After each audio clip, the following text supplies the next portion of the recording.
Allah.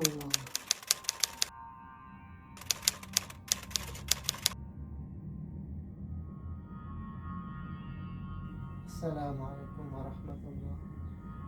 Assalamualaikum warahmatullahi. Mang Sukir.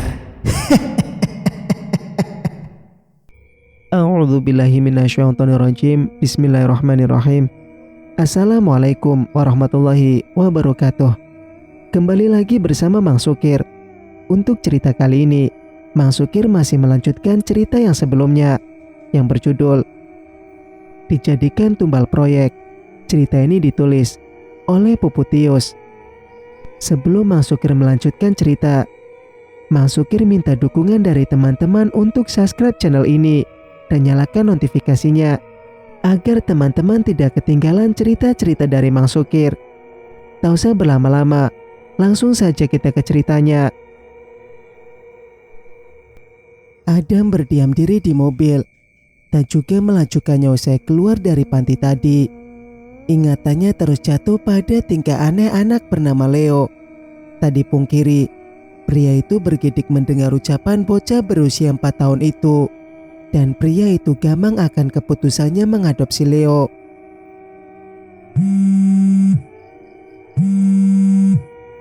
Adam meraih ponsel di atas dashboard.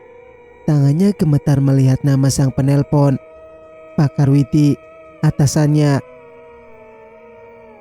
"Gimana, Dam? Udah dapat anaknya?" Klak. Harusnya Adam pura-pura saja tak mengangkat panggilan itu. Jika begini, yang ia lakukan akan sama salahnya. Menjawab salah, tidak menjawab pun salah. "Dam, dengar nggak?" bentak seseorang di balik telepon. Dengar, Pak." "Terus anaknya udah dapet?" Sudah, Pak," kata Adam penuh keraguan. Dan nada itu berhasil membuat Pak Karwidi di sana menggeram. "Jangan mengelabuhiku. Cepat katakan, anaknya sudah dapat atau belum?" "Sudah, Pak."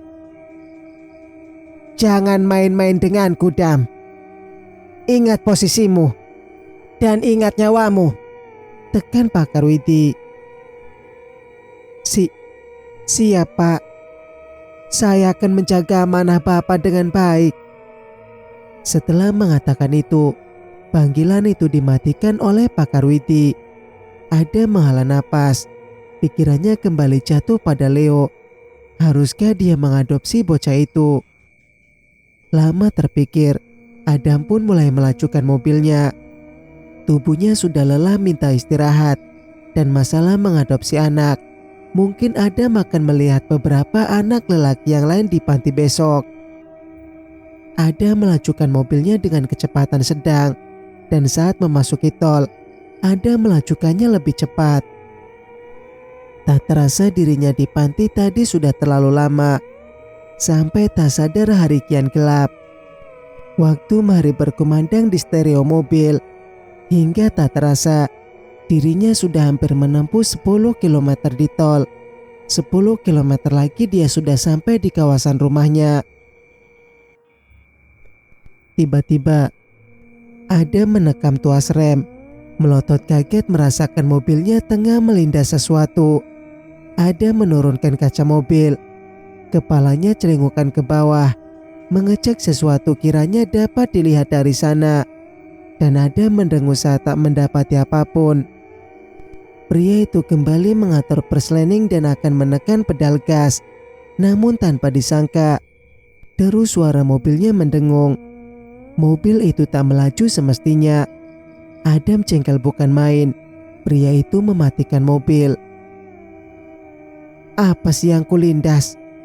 Perasaan gak ada apa-apa," ucapnya pada dirinya sendiri. Pria itu turun dari mobil, berjongkok untuk melihat kolong mobil. Adam terduduk di tanah, mundur dengan panik saat melihat dirinya melindas seorang manusia. Adam ketakutan setengah mati. Kepalanya menoleh ke sana kemari, meminta pertolongan pada pengendara yang lewat.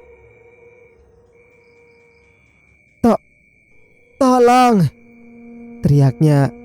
Bagi anak kecil yang ketakutan, Adam berlari ke sana kemari, mencegat mobil yang bahkan tak peduli dengan kondisinya. Banyak mobil hanya melewatinya, tak menghiraukan Adam yang ketakutan. Adam menggeram marah. Setelah keberaniannya terkumpul, Adam berjalan hati-hati ke sisi kiri mobil, bergidik saat melihat dirinya melindas sesosok wanita. Pria itu mendekat dan mendekat. Aroma anyir darah wanita itu membuat perutnya mual. Adam menutup hidungnya, berjongkok di samping mayat itu. Adam begitu ngeri jika harus membalikkan tubuh yang tengah tertelungkup itu. Bau banget, katanya terang-terangan, karena memang baunya jauh lebih busuk saat Adam mendekat. Hingga mayat wanita itu mendongak, menolehkan wajahnya pada Adam. Adam pias, tak dapat bergerak saat bertatapan dengan wanita itu. Tiada mata juga hidung. Dua anggota tubuh itu seolah hilang usai digilas aspal, dan mulut itu. Adam tak dapat menggerakkan tubuhnya. Degup jantungnya terhenti melihat mulut lebar itu terkikik menyeramkan. Flashback 20 tahun silam. Ada sebuah bus yang berhenti di sebuah jalan minim penerangan. Dua ban tanpa bocor. Supir meminta para penumpangnya menunggu sebentar. Kernet pun turun, mengecek ke bawah. Bocor 2 bos. Supir pun ikut turun, berdecak kesal lalu menendang ban kempes tak bersalah itu. Bikin apes. Gimana bos? Gimana apanya? Ya tunggulah sampai dapat bantuan besok pagi. Pria itu tahu akan seperti itu jawabannya. Teknologi dulu tak secanggih sekarang. Mereka harus menunggu beberapa bus yang bisa lewat di jalan ini, meminta bantuan pada mereka. Karena tentulah mengganti ban serep bus tidak semudah mengganti ban mobil. Keduanya lalu kembali naik, melihat penumpang mereka yang kesal juga gaduh di dalam sana. Tenang. Tenang apanya pak? Ini saya harusnya sudah sampai. Malah apes di tengah jalan kayak gini. Kan bukan salah saya bu. Halah, sama aja. Busnya bawa sial. Sang supir menghela napas, memutuskan menghidupkan radio. Di luar sana suasana semakin gelap gulita. Beberapa orang yang tadi melayangkan protes mulai tertidur. Tampaknya mereka harus mengalah dan menunggu bantuan besok pagi. Marni, kamu mau kemana? Keluar bentar Dar, aku kebelet pipis, ucap wanita itu pada temannya. Tapi kan gelap, kata gadis bernama Dara. Disingkapnya gorden bus pelan, dan benar saja, semua terlihat hitam, pekat, tak ada penerangan apapun. Aku bawa senter. Dara menghela napas. Menurut, ikut temannya Marni untuk keluar dan menuntaskan hajatnya. Keduanya turun pelan-pelan di undakan bus. Marni memimpin jalan. Dara di belakangnya mengekor takut-takut. Jangan jauh-jauh Mar. Di sini aja ya, tanya Marni, diangguki oleh Dara. Keduanya kini memasuki semak-semak belukar. Marni menyuruh Dara memegang senter. Dirinya ingin kencing terlebih dulu. Leganya. Sekarang giliran kamu, kata Marni setelah selesai menurunkan roknya. Marni meraih senter di tangan Dara, menyuruh gadis itu lekas kencing karena hawa dingin ini membuatnya meremang. Marni lupa memakai jaket. Sudah belum Dar? Bentar Mar. Marni mendengus. Belum sempat Dara selesai, sorot lampu tembak di belakang sana mengagetkannya. Dara buru-buru menyelesaikan acara kencing dadakan itu. Dua gadis itu kini berdiri berdampingan, kebingungan saat sedan hijau tua itu berhenti tepat di hadapan mereka. Mereka siapa, Mar? Mana aku tahu. Jangan-jangan mereka orang jahat. Halo manis. Dua gadis itu nampak terpesona melihat wajah tampan yang baru keluar dari dalam sedan. Marni tersipu malu, pun dengan Dara yang malu-malu saat pria itu memberi kedipan padanya. Ada apa gerangan dua gadis cantik berhenti di tepi jalan? Tanyanya dengan tawa yang membuat Marni juga Dara terpesona. Kita habis pisang. Kita habis makan pisang, ucap Marni spontan sambil membekap mulut Dara. Bisa-bisanya gadis itu berpikir ingin menjawab habis buang hajat. Dara memang gadis konyol. Tak lama, pintu di sisi lain sedan terbuka, menampilkan satu sosok yang tak kalah tampan dengan pria ini. Dara dibuat melemas melihat dua makhluk itu. Masnya kenapa berhenti di sini? Tanya Marni kemudian. Mereka berdua harus lekas masuk ke dalam bus. Namun apa boleh buat, dua manusia tampan itu seolah mencegah niatannya. Kami berhenti karena lihat dua gadis cantik. Sontak, dua gadis itu menunduk malu. Kenalin, namaku Wisnu, kata pria yang pertama, sembari memberikan uluran tangan. Dara tanpa ragu menyambut uluran tangan itu. Dara. Dara mengangguk antusias. Nama yang cantik untuk gadis yang cantik pula. Dan kamu? Pria kedua menanyakan nama Marni. Tangannya terulur. Marni ragu-ragu menyambutnya. Marni. Kamu sangat cantik, Marni. Marni tak bereaksi berlebihan seperti Dara. Marni hanya memberikan senyum tipis. Kalian di sini ngapain? Itu mas. Dara menunjuk bus yang berada sekitar 20 meter darinya. Bus kalian berhenti? Iya, bannya bocor, kata Marni. Gimana kalau kalian ikut kami? Kebetulan kami juga mau ke arah sana. Dara tanpa ragu menyetujui saran itu. Lain dengan Marni yang tanpa gugup juga bingung. Marni, panggil Wisnu, membuat Marni mendongak dan menelan ludah. Mar, ayo, bisik Dara pelan. Sesungguhnya Dara begitu ingin menggait salah satu di antara pria tampan itu. Dan mereka sendiri yang menawari tumpangan bukan. Meskipun pagi, belum tentu ada bus yang lewat di jalan ini besok, ucap Yusman, pria satunya yang kini terus menatap Marni. Tas kita masih di dalam, cicit Marni begitu pelan. Sontak, dua pria tampan itu terkekeh.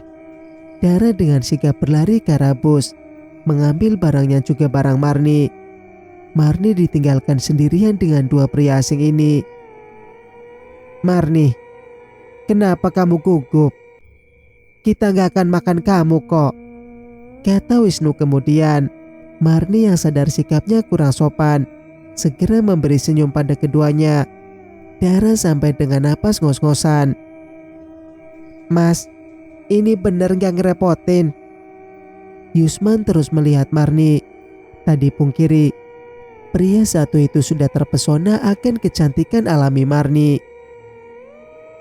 Enggak dong, kata Wisnu sembari membuka pintu belakang, menyuruh Marni juga Dara masuk ke dalam. Di perjalanan, Marni terus diam sambil menautkan jari jemarinya gelisah. Entahlah, firasatnya berubah buruk sejak menuruti saran Dara. Marni menoleh ke samping, melihat Dara yang asik memberikan selingan gurauan pada dua pria di kursi depan. "Marni, kamu pendiam ya?" tanya Wisnu tiba-tiba, dan Marni dibuat gelagapan oleh pertanyaan itu. Enggak kok. Aku cuma kecapean aja." "Ya udah tidur aja. Gak apa-apa. Perjalanannya masih panjang." Marni mengangguk, namun tak menuruti itu. Matanya menatap awas sekitarnya, waspada jika dua pria di depan itu berbuat macam-macam pada dirinya juga Dara. Sedari awal, harusnya Marni berani menolak tawaran itu. Dara menguap di sampingnya, dan tak lama wanita itu tidur. Marni berusaha menahan kelopak matanya agar tak menutup. Namun lama-lama hawa kantuk mulai menyergapnya, dan Marni tak dapat menahan gelombang rasa kantuk itu lagi. Matanya mulai menutup. "Gimana Wis? Perkamen kemarin belum juga disetujui sama Pak Darwono?" "Belum Kang. Ruwet Pak Darwono itu. Padahal tanahnya udah siap." Yusman memfokuskan pandangannya ke depan, karena posisinya saat itu adalah Yusman yang mengemudi mobil. "Mau coba saran Mbah Rois?" "Saran apa Kang?" Yusman menggunakan isyarat telunjuk pada Wisnu agar mendekat padanya. "Pakai tumbal." Wisnu terdiam sebentar. 2 pekan lalu keduanya berkunjung ke pedalaman, tepatnya meminta petunjuk pada salah satu orang pintar di sana agar tanah itu berhasil digarap dan proyek berjalan semestinya. "Tumbal apa Kang?" "Ya, mana ku tahu Wis. Barois cuma ngomong pakai pancingan, dan tumbal itu pancingannya. Kali aja Pak Darwono berubah pikiran. Kan lumayan uang kita turun." "Masuk akal sih Kang. Nanti aja deh pikirin. Karena sekarang main-main sama mereka enak nih," ucap Wisnu sembari menjilat bibir bawahnya. Matanya jatuh pada Marni juga Dara yang tertidur pulas. Wisnu menatap lama rok Dara yang tersingkap. "Kang, kamu naksir Marni apa Dara?" tanya Wisnu dengan nada menggoda. Yusman terkekeh kecil dibuatnya. "Marni," jawabnya tanpa ragu. "Kenapa harus sama sih Kang?" katanya protes. "Loh, bukannya kamu tertarik sama Dara?" Wisnu melirik Dara singkat, lalu tatapannya jatuh pada wajah cantik Marni. Pandangannya turun tak senonoh, menelanjangi bentuk tubuh Marni yang masih terbungkus baju. "Awalnya iya, tapi kurasa Marni lebih menggoda Kang." "Kalau begitu kita saingan," ucap Yusman main-main, disambut oleh gelak tawa Wisnu yang membahana.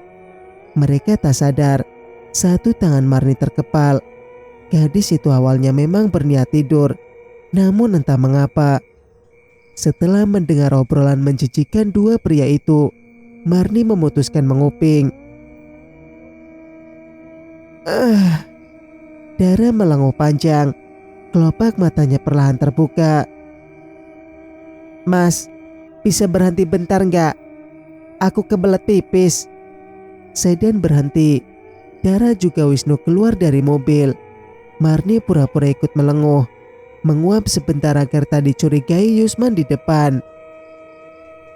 "Kamu bangun, Mar." Iya Mas." "Dara kemana Mas?" tanyanya pura-pura tak tahu. "Keluar sama Wisnu sebentar." Marni manggut-manggut. "Mas, aku keluar bentar boleh?" "Ngapain Mar?" Gak apa-apa, cuma mau ngadem. Marni gusar di tempatnya. Marni berharap Yusman percaya alasan itu. Iya, gak apa-apa, jangan jauh-jauh ya. Setelah memberikan anggukan, Marni langsung keluar dari dalam sedan. Marni celengukan mencari sosok Dara yang tak juga ditemukan. Pelan-pelan, gadis itu mulai menjauh dari sedan. Marni mengendap-endap berjalan menuju semak-semak. Dek, Marni menghentikan langkahnya. Gadis itu mendengar suara gerusak-gerusuk di sekitar semak. Takut-takut, Marni mulai mendekat ke asal suara. Suaranya kian jelas. Marni menahan degupan jantungnya yang menggila melihat semak di depan sana bergerak dengan liar. Marni meneguk ludah. Pelan-pelan, gadis itu menyingkirkan ranting juga dedaunan, mengecek ada apakah gerakan yang berisik sedari tadi. Dan Mas, pelan-pelan. Marni membulatkan matanya tak percaya. Dengan hanya cahaya dari sinar rembulan di atas sana, Marni bisa melihat wajah sahabatnya, Dara, tengah melakukan aksi tak senonoh dengan Wisnu di balik semak. Marni membekap mulutnya, berjalan mundur, hingga punggungnya menabrak sesuatu. Marni berbalik ketakutan. Matanya melebar melihat Yusman berdiri menjulang di hadapannya. Wajah tampan itu terasa menyeramkan kini. Dengan panik Marni berlari menjauh dari Yusman. Yusman terkekeh sinis melihat gadis incarannya lari ketakutan. Pria itu menginjak putung rokoknya, menyusul Marni yang kini berlari dengan cepat menjauhinya. Marni memaksa kakinya terus berlari di jalanan beraspal. Meski kini Marni dapat mendengar suara Yusman yang terdengar semakin dekat. Gadis itu menangis ketakutan. Sayang, berhentilah. Sekujur tubuh Marni bergidik. Kakinya melemas. Marni tak mampu berlari lebih jauh lagi meski ia ingin. Marni jatuh tersungkur ke aspal. Di belakangnya Yusman nampak ngos-ngosan. Tubuh Marni melemas akibat berjalan yang entah sudah berapa jauh. Dirinya bahkan tak merasakan sejak kapan Yusman kini menggendong tubuhnya, lalu membaringkan tubuh lemas Marni di balik pohon yang rimbun. Marni masih ngos-ngosan, sedangkan Yusman, pria itu dengan beringas membuka kancing kemejanya. Marni yang melihat itu pun ketakutan. Gadis itu mencoba berdiri, namun kakinya terasa seperti jeli. Akan lebih menyenangkan kalau kamu tidak berontak, sayang. Yusman mendekat, meraup rambut Marni yang begitu wangi, menciumi leher gadis yang ia puja sedari tadi. Ku mohon, jangan, kata Marni putus-putus.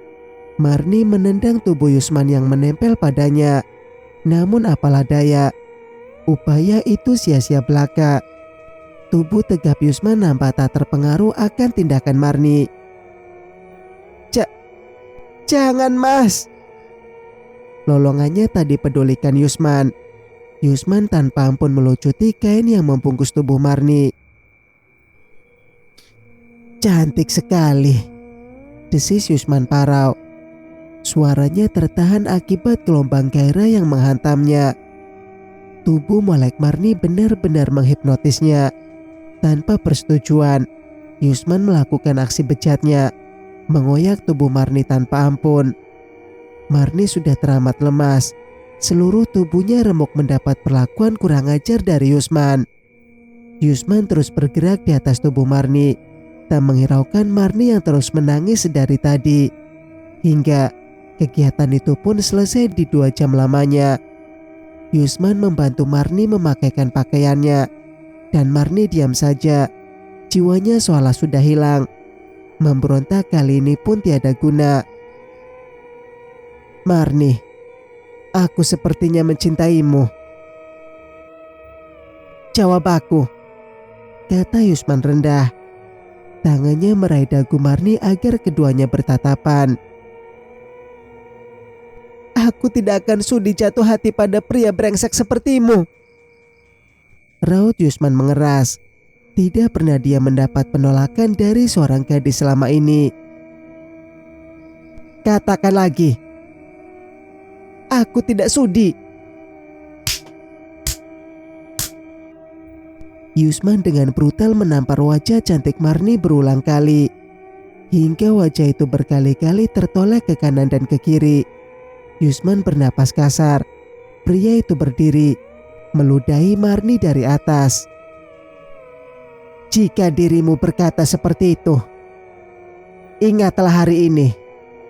Ingatlah dirimu yang kini hanyalah barang bekas sekali pakai, Marni.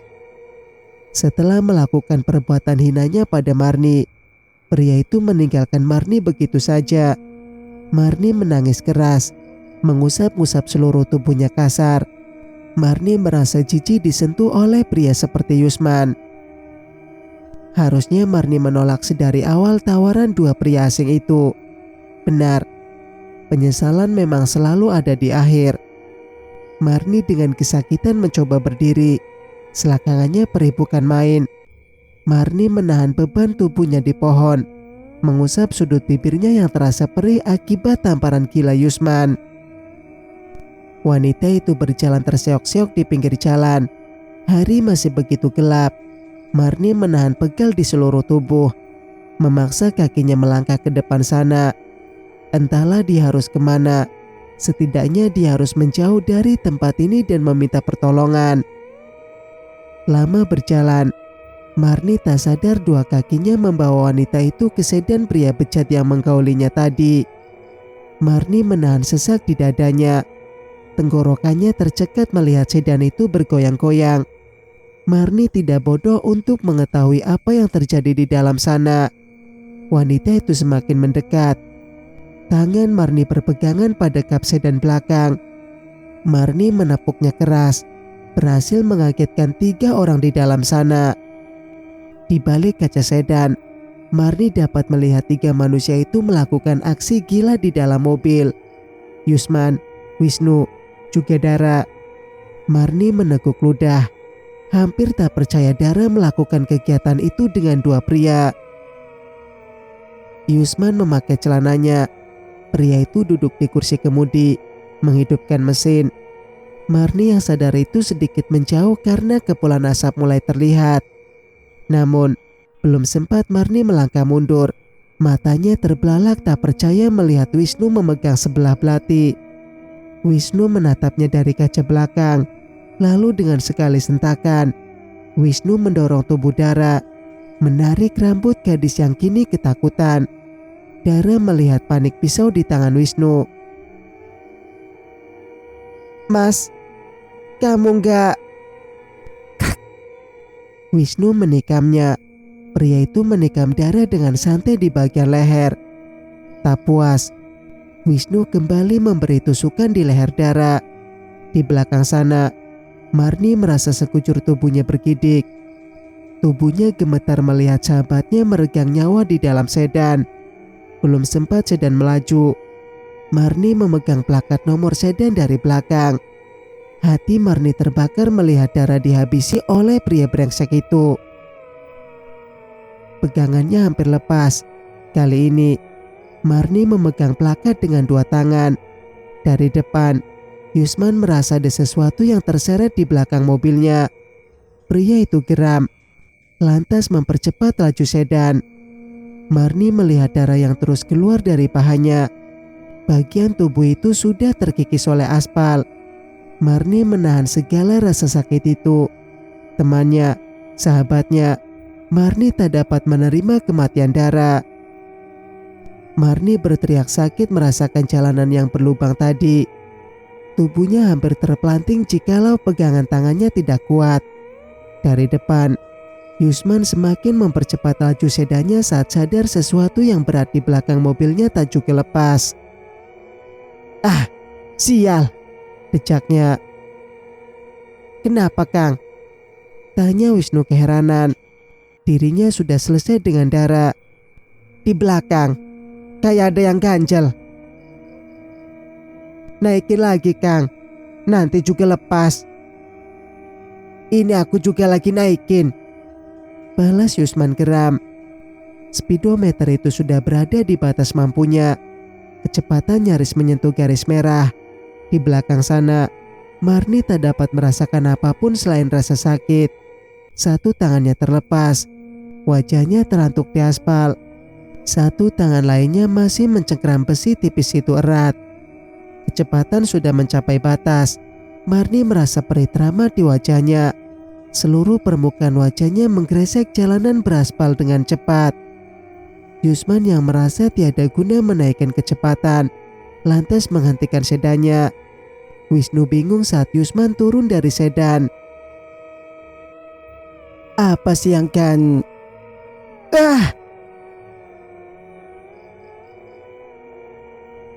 Yusman menutup mulutnya.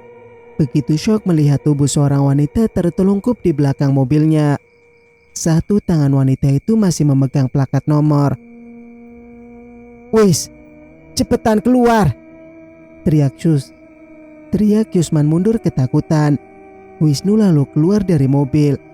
Kebingungan mendapati Yusman yang terlihat syok. "Kenapa, Kang?" Itu. Yusman menunjuk ke belakang mobil. Wisnu melihat arah telunjuk Yusman. Sedetik kemudian, bola matanya membulat. Wisnu ikut mundur. Apa itu, Kang?" Gagapnya ketakutan. "Mana ku tahu, Wis. Sepertinya seorang gadis." Wisnu juga Yusman berpandangan.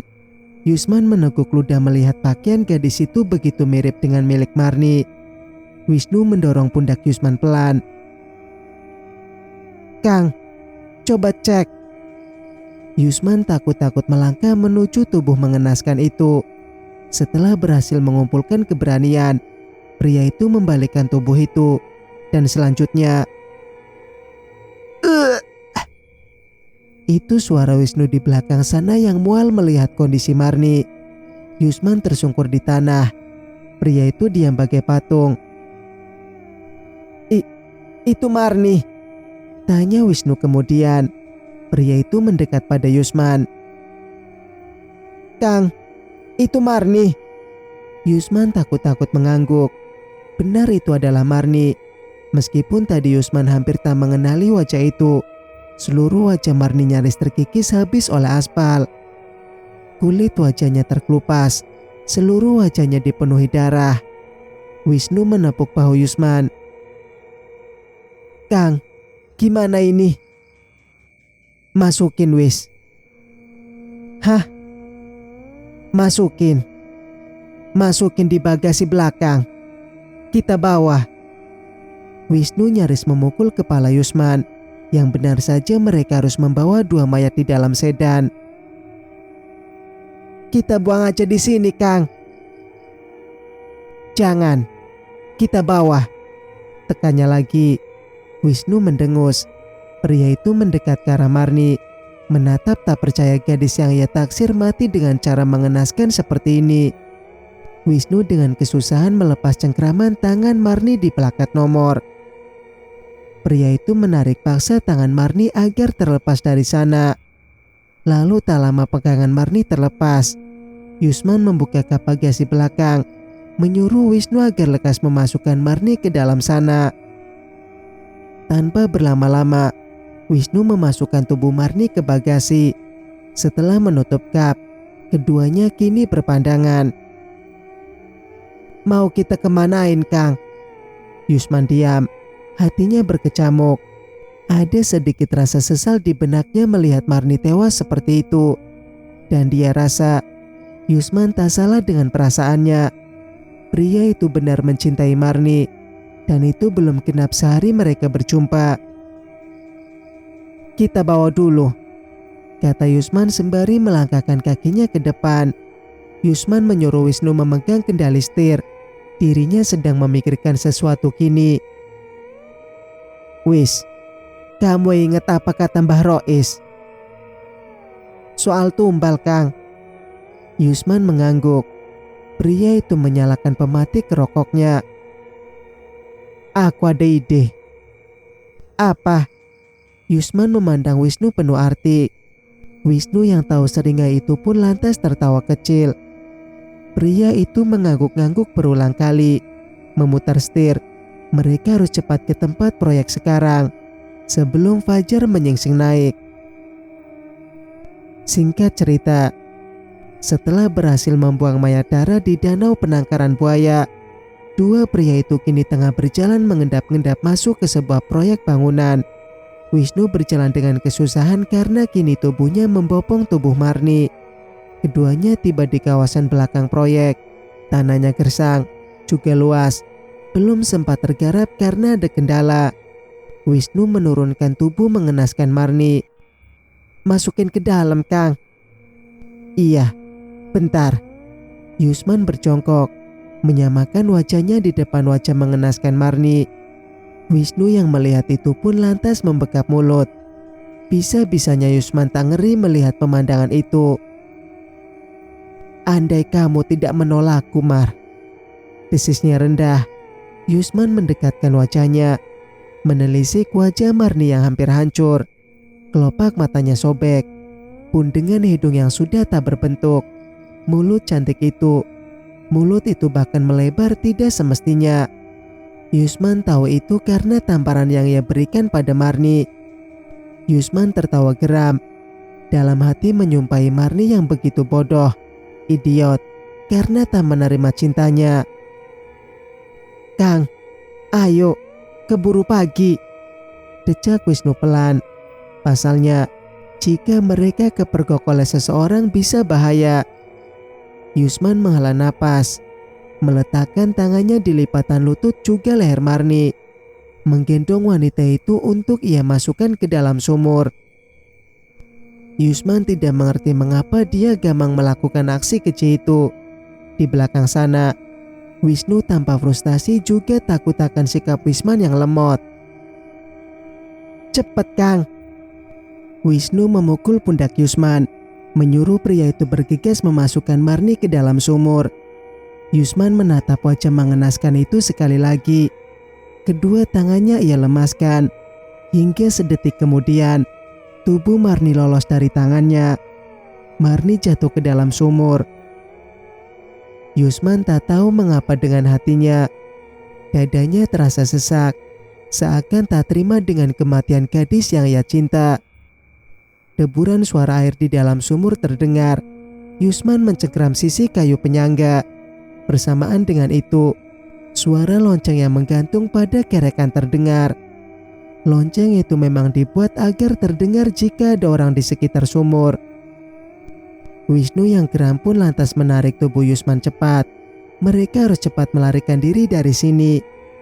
Tanpa mengecek lebih lanjut, tubuh yang mereka lemparkan ke dalam sumur benar sudah mati atau belum. Tidak ada di antara Wisnu juga Yusman mengecek nadi lemah Marni. Mereka seolah tuli dan bungkam, tak mau tahu andai Marni di sana masih hidup sekalipun. Esok paginya, pekerja proyek datang. Satu kuli yang berniat mengambil air di dalam sumur berhenti. Sesaat hidungnya mencium aroma bangkai dari sumur itu. Dia yang penasaran memutuskan mendekat. "Bau apa ini? Bau banget," tukasnya sembari menutup hidung. Matanya celingukan masuk ke dalam. Dia menurunkan kerekan. Mungkin saja ada bangkai tikus atau kucing yang jatuh ke dalam. Saat ember itu sudah ia keluarkan, sontak dia langsung mundur ketakutan melihat gumpalan rambut dalam ember. Kuli itu menutup mulut. Perutnya bergejolak. Tolong!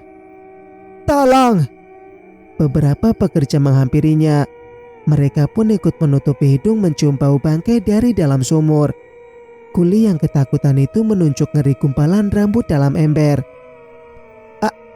"Ada rambut dari dalam sumur itu, Pak." Rupanya bukan hanya para kuli saja yang mengerubungi sumur itu. Pak Mandor pun ikut melihat situasi tak beres yang berasal dari sumur. "Minggir-minggir kalian, saya mau cek." Mandor Tambun itu mendorong beberapa tubuh. Para kuli memberinya jalan, membiarkan mandor itu menurunkan ember kembali masuk ke dalam sumur. Beberapa saat kemudian, dia menariknya. Suara dentingan dari lonceng kerekan terdengar. Saat timba itu berhasil keluar, barulah mereka semua menutup mulut. Semua mata melotot melihat air dalam sumur berubah warna. Mereka ketakutan. Ada beberapa yang melarikan diri. Yang lain masih berada di tempat. Mandor mereka ngeri melihat air itu berubah warna merah. Merah seperti darah yang pekat. "Pak, jangan-jangan di dalam ada mayat manusia," cicit salah satu kuli yang ketakutan. Sang mandor tanpa berpikir, dia berfirasat sama seperti bawahannya. Ditemukan rambut juga air yang berwarna merah. Itu merupakan hal janggal yang baru ia temui. "Gimana kalau kita panggil polisi dulu, Pak?" Ucapan itu lantas mendapat pelototan tajam dari mandor. Dia menuding pekerjanya. "Terus kamu mau saya pecat, ha? Proyek ini baru jalan kembali setelah berhenti 2 tahun. Apa katamu? Lapor polisi?" Cih! Mandor itu meludahi kulinya yang tadi berbicara. "Terus kalau proyek ini disorot berita, tanahnya ditutup, kita semua ketangkep, bagaimana Mursidi?" Desisnya dengan nada yang berubah menyeramkan. Baik Pak Karwidi, maafkan saya, jangan pecat saya." "Sudah, cepat kembali kerja kalian. Jangan sampai orang luar tahu masalah ini," ancamnya lagi. Dia berjalan meninggalkan sumur. Pikirannya berkecamuk. Dia harus memikirkan siasat agar berita ini tak tercium orang luar. Pak Karwidi menekan tombol di ponselnya. Tak lama dari itu, panggilannya tersambung. "Halo Mat, ajak Yusman sama Wisnu nanti makan-makan. Aku mau ketemu mereka." Ini pasti ulah 2 bocah tengik yang meletakkan sesuatu entah apa di dalam sumur itu. Dia yakin karena beberapa hari lalu Wisnu pernah berbicara masalah tumbal untuk keberhasilan proyek mereka. Singkat cerita, "Jujur, kalian kan yang masukin mayat di dalam sumur itu?" Wisnu gelagapan. Dia menggaruk tengkuk belakangnya bingung. Lain dengan Yusman yang nampak santai mendengar pertanyaan rekannya, Karwidi. "Iya, kenapa?" Karwidi mendesis mendengar jawaban santai Yusman. "Dirimu tahu, Wid, tidak ada cara lain. Lihat apa yang aku lakukan. Proyeknya kembali jalan kan. Uang kita turun cepat." Apa yang dikatakan Yusman memang benar. Tapi bagaimana bisa mereka meletakkan tumbalnya ke dalam sumur? Risiko ketahuannya lebih besar. "Iya, rencanamu memang berhasil. Tapi tadi pagi sumur itu mengeluarkan bau bangkai yang menyengat. Ada rambut sama air yang warnanya sudah berbeda, seperti darah. Karena itu pula para kuli tahu di dalam sana ada mayatnya. Mereka semua tahu, meski aku sudah mengancam mereka. Tapi siapa yang tahu mereka tidak akan bocor." Wisnu meneguk ludah. Dia melirik Yusman di sampingnya. Yusman mengepal tangan, beringsut menatap lurus Karwidi. Tatapannya serius membuat Karwidi gelisah. "Tugasmu mencegah mereka agar tidak membocorkannya. Kalau saja ada kulimu yang melapor masalah ini pada orang luar atau polisi." Yusman mengetuk jarinya di meja, menatap Karwidi dengan sorot kelam yang mematikan. "Tubuhmu akan ikut kulemparkan ke dalam sumur." Yusman melihat puas wajah pias Karwidi. Omongannya tidak pernah main-main. Wisnu yang duduk di sebelahnya meneguk ludah berkali-kali. Berbisnis dengan Yusman harusnya mereka pikirkan berulang kali. Kalau sudah begini, santai saja Karwidi. Kalau ada satu kulimu yang bocor, dirimu hanya perlu menghabisinya. Itu tidak sulit. Bersambung, nantikan kelanjutan ceritanya di video berikutnya. Mas Sukir pamit. Wassalamualaikum warahmatullahi wabarakatuh.